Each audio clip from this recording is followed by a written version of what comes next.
Hello' বন্ধুসকল, বৰ্তমান আছোঁ শিৱসাগৰত। বিহু বুলি বন্ধ পাই শিৱসাগৰলৈ আহিছিলোঁ। যিহেতু শিৱসাগৰতেই মোৰ ঘৰ, ভাবিলোঁ এবাৰ গৈ সমগ্ৰ উত্তৰ পূৰ্বাঞ্চলৰ ভিতৰতে প্ৰথমখন আৰু একমাত্ৰ এৰোপ্লেন ৰেষ্টুৰেণ্টখনৰ নিৰ্মাণ কাৰ্য গৈ চাই আহোঁ। আপোনালোকে সকলোৱে জানেই যে শিৱসাগৰৰ ভটিয়াপাৰত একেবাৰে ৰাষ্ট্ৰীয় ঘাইপথৰ কাষতেই এই ৰেষ্টুৰেণ্টখনৰ নিৰ্মাণ কাৰ্য পূৰ্ণোদ্যমেৰে আগবাঢ়িছে। আজিৰ পৰা প্ৰায় 1.5 বছৰ আগতেই সুদূৰ মুম্বাইৰ পৰা ৰাষ্ট্ৰীয় ঘাইপথেৰে ট্ৰেইলাৰ সহায়েৰে যথেষ্ট প্ৰত্যাহ্বানৰ মাজেৰে অসমলৈ কঢ়িয়াই অনা এয়াৰবাছখনৰ বৰ্তমান পূৰ্ণগতিত কাম চলি আছে। হয়, সেই সময়ত ফেচবুক বা ছ'চিয়েল মিডিয়া অন কৰিলেই খুব সাংঘাতিক ধৰণে প্ৰচাৰ হোৱা উইংছ অফ হাজৰিকা আৰু প্ৰায় কম দিনৰ ভিতৰতেই উত্তৰ পূৰ্বাঞ্চলৰ ৰাইজৰ বাবে মুকলি হৈ পৰিব।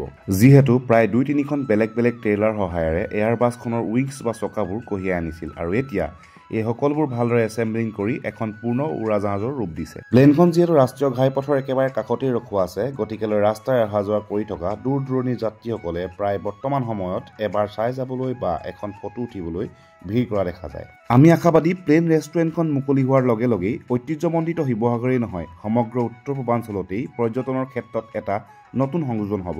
এনেধৰণৰ নতুন পৰিকল্পনাৰে অসমীয়া ব্যৱসায়ীসকলে ব্যৱসায় কৰিলে সফল হোৱাটো নিশ্চিত। ভিডিঅ'টো চাই কেনেকুৱা পালে জনাব আৰু যদি ভাল পালে লাইক, কমেণ্ট আৰু শ্বেয়াৰ কৰিব।